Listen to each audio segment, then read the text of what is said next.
कल्याणच्या नांदिवली परिसरात खासगी रुग्णालयात रिसेप्शनिस्ट तरुणीला बेदम मारहाण। गोपाळ झा नावाच्या तरुणावर गुन्हा दाखल। आरोपीचा भाऊ रणजित हा पोलिसांच्या ताब्यात।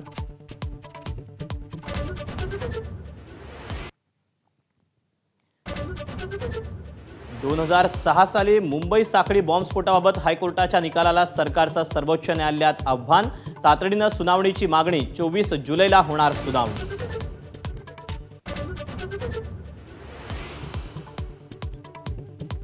योगेश कदमांनी हक्कभंगाचा इशारा दिल्यानंतर अनिल परबांच्या आरोपांच्या फैरी।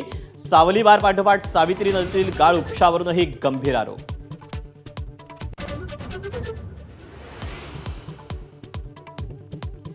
मराठी पाट्या न लावणाऱ्या दुकानदारांना मुंबई महापालिकेची नोटीस। सर्वोच्च न्यायालयाच्या निर्देशानंतर दुकान आणि आस्थापनांवर मराठी पाट्या लावणं बंधनकारक।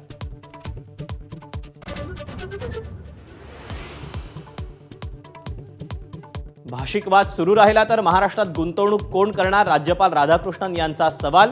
ही वृत्ती राज्यांचं दीर्घकाळ नुकसान करणारी असल्याचं मत।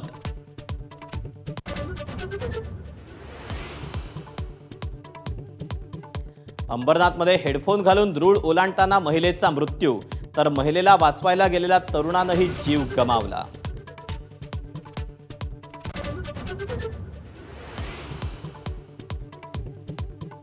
ई कॉमर्स ॲप्सवरील ग्राहकांची लूट बंद होणार।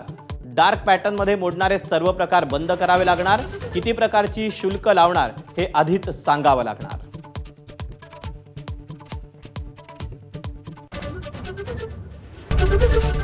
एबीपी माझा, उघडा डोळे बघा नीट।